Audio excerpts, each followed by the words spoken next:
नमस्कार, दिन भर की हाइलाइट्स को लेकर हाजिर है सुजस आवाज राजस्थान। नमस्कार, आप सुन रहे हैं सुजस आवाज पॉडकास्ट। दिन भर की अहम खबरें लेकर मैं हूं आपके साथ अश्विनी। सबसे पहले नजर आज की सुर्खियों पर। जैसलमेर बस दुखांतिका पर मुख्यमंत्री ने जताया गहरा शोक। सूचना मिलते ही घटना स्थल पर पहुंचे। जोधपुर के महात्मा गांधी अस्पताल में भर्ती घायलों की पूछी कुशलक्षेम। नए कोऑपरेटिव कोड के संबंध में मुख्यमंत्री ने ली महत्वपूर्ण बैठक। कहा, नवीन कोऑपरेटिव कोड से सहकारिता आंदोलन होगा और अधिक समावेशी। सहकारी संस्थाओं में बढ़ेगी पारदर्शिता एवं जवाबदेहिता।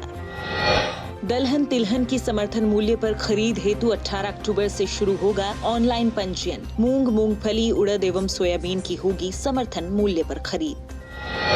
और अब खबरें विस्तार से।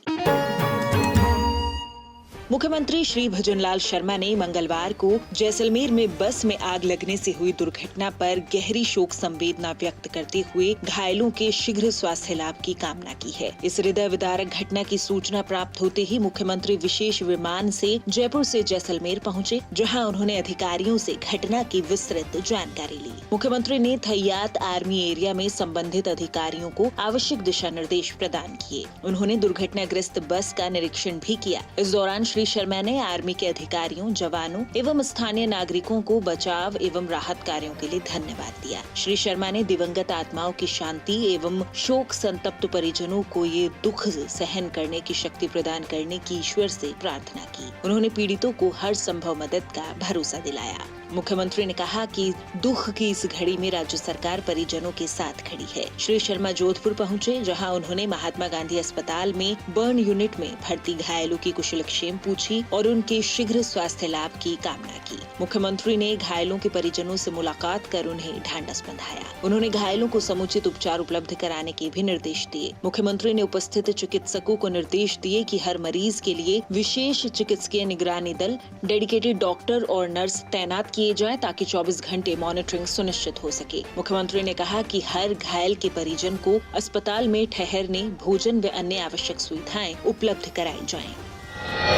मुख्यमंत्री श्री भजनलाल शर्मा ने कहा कि सहकार से समृद्धि की संकल्पना को साकार करने में राजस्थान देश के अग्रणी राज्यों में है। राज्य सरकार सहकारी समितियों को सशक्त कर ग्रामीणों की आय बढ़ाने, स्थानीय अर्थव्यवस्था को मजबूत करने और किसानों को बेहतर बाजार के अवसर सुनिश्चित कर रही है। उन्होंने कहा कि राज्य सरकार द्वारा प्रस्तावित नवीन कोऑपरेटिव अधिनियम से सहकारिता आंदोलन और अधिक समावेशी बनेगा तथा सहकारी सोसाइटियों में प्रक्रियाओं के सरलीकरण, पारदर्शिता एवं जवाबदेहिता को बढ़ावा मिलेगा। श्री शर्मा मंगलवार को मुख्यमंत्री कार्यालय पर नए कोऑपरेटिव कोड के संबंध में आयोजित बैठक को संबोधित कर रहे थे। उन्होंने कहा कि राज्य सरकार आमजन के हित में सहकारी कानून को अधिक प्रासंगिक बनाने के लिए नवीन सहकारी कोड लाने जा रही है। इस संबंध में अधिकारियों ने महाराष्ट्र, गुजरात, मध्य प्रदेश, केरल इत्यादि राज्यों के सहकारी कानूनों के प्रभावी प्रावधानों का समावेश नए सहकारिता कोड में किया है, जिससे सहकारी संस्थाएं सशक्त हो सकें। श्री शर्मा ने कहा कि सतत विकास में सहकारी समितियों की भूमिका अत्यधिक महत्वपूर्ण है। हमारा उद्देश्य है कि प्रदेश में सहकारिता को सभी के लिए सुलभ बनाया जाए, ताकि लोगों को सशक्त होने के अधिक से अधिक अवसर मिल सकें। उन्होंने कहा कि इस नवीन कोऑपरेटिव कोड में सहकारी समितियां अपने कार्यक्षेत्र के बाहर स्वयं की दुकानों या आउटलेट खोलकर सीधे अपने उत्पाद बेच सकेंगी। साथ ही ऑडिट को मजबूत करने के लिए सोसाइटी द्वारा समय पर ऑडिट रिपोर्ट को विभाग के पोर्टल पर अपलोड करना होगा, जिससे आमजन को भी इसकी जानकारी समय से मिल सकेगी।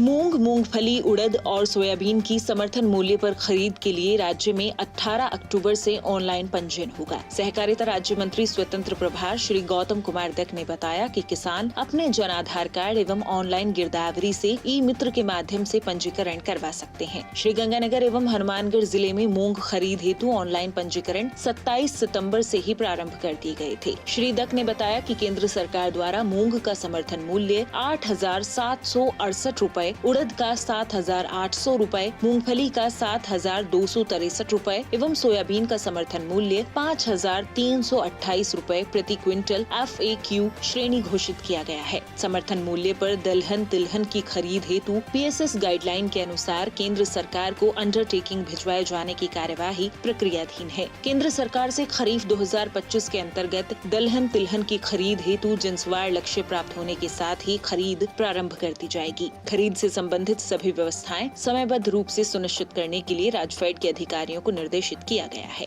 राजस्थान सरकार के समाचारों, महत्वपूर्ण निर्णयों और सभी योजनाओं की सटीक और सही जानकारी आपको मिलती है सुजस ई बुलेटिन, सुजस वीडियो बुलेटिन और सुजस आवाज पॉडकास्ट के साथ। इसके लिए फॉलो करें हमारे YouTube channel DIPR Rajasthan official, Facebook page और X handle DIPR Rajasthan. Rajasthan सरकार से जुड़ी दिन भर की खबरों के लिए आप सुजस ऐप भी डाउनलोड कर सकते हैं।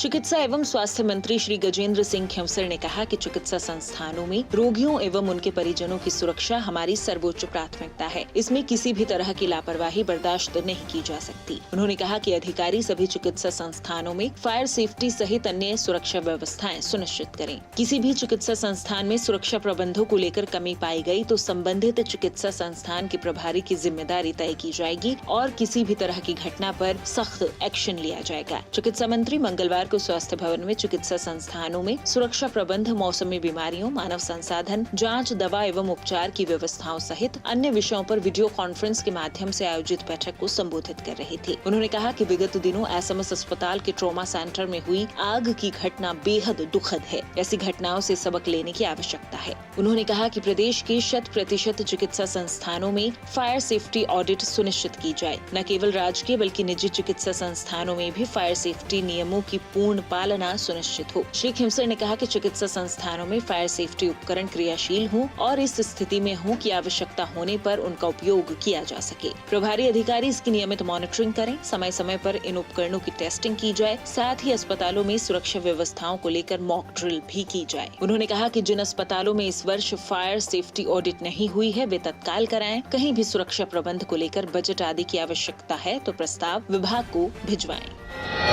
नवीन आपराधिक कानूनों में आमजन को त्वरित न्याय दिलाने और पुलिस प्रकरणों में राहत दिलाने पर विशेष फोकस किया गया है। इन कानूनों से संबंधित विभिन्न पहलुओं को सरल और सजीव तरीके से लोगों तक पहुंचाने के लिए नव विधान न्याय की नई पहचान थीम पर विशेष प्रदर्शनी आयोजित की जा रही है। नए आपराधिक कानूनों पर आयोजित हो रही प्रदर्शनी में आमजन बढ़ चढ़ कर हिस्सा ले रहे हैं। एग्जीबिशन में उन्हें आपराधिक कानूनों की जानकारी 3 चरणों में सजे 10 लाइव मॉडल के माध्यम से प्रदर्शित की गई है। I am Dr. Pooja Saini.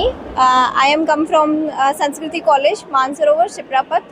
Today we have came here to see the exhibition and all the things what we have seen here, that all are good. Everything it's fantastic from my side, and it is the first exhibition that I have seen in my life.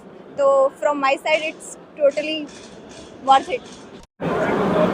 Sir, यहाँ हम राजकीय बालिका उच्च माध्यमिक विद्यालय गंगापोल से आए हैं। यहाँ हम करीब 60 छात्राओं को लेके आए हैं और यहाँ आकर प्रदर्शनी का जो कानूनों को बताने का तरीका था बहुत ही रोचक है। बच्चों ने इंटरेस्ट लिया। अदरवाइज कानूनों के बारे में जब बताया जाता है तो बहुत ही बोरिंग होता है, बच्चे इंटरेस्ट नहीं लेते। तो जिस तरीके से इन्होंने एक स्टेज बनाकर प्रोसेस बाय स्टेप चीज़ों को बताया ना, बच्चों को समझने में भी अच्छा लगा। बच्चों के अलावा हमने भी बहुत कुछ जाना कि भाई क्या क्या चेंज हो रहा है कानून में और कैसे हम इस कानूनी सहायता प्राप्त कर सकते हैं और कैसे कैसे हमको इससे ज़्यादा फ़ायदा होगा पब्लिक को। Good morning. I am faculty of Sanskriti College, Mansarovar, and my name is Daksha Sonkhia. So आज हम अपने सभी स्टूडेंट्स को लेकर यहाँ JCC में इस एग्जीबिशन में आए हैं। तो हमें बोला गया था NSS की एक एक्टिविटी यहाँ पर है और मैं देख पा रही हूँ यहाँ पर हर वो चीज़ अवेलेबल है जो हम डे टू डे लाइफ में नहीं देख पाते हैं। हमको कुछ स्पेशल देखने को मिला है। हमने हर चीज़ की यहाँ पर जानकारी ली है। यहाँ पर बहुत सारे हमें गन्स देखने को मिले और ऐसी चीज़ें देखने को मिली जो रेगुलरली कोई भी बच्चा, कोई भी इंसान नहीं देख पाता है। इट्स ऑल ऑफिशियल, जो गवर्नमेंट के यूज़ में जो सामान आता है वो चीज़ें आज हमने देखी तो हमें काफ़ी इंटरेस्ट आया और सभी स्टूडेंट्स ने, इवन टीचर्स ने भी बहुत अच्छे से जाके डिटेल में जानकारी ली है। आप सुन रहे हैं सुजस आवाज राजस्थान। सुजस आवाज पॉडकास्ट में फिलहाल के लिए इतना ही। फिर होगी आपसे मुलाकात, तब तक के लिए नमस्कार।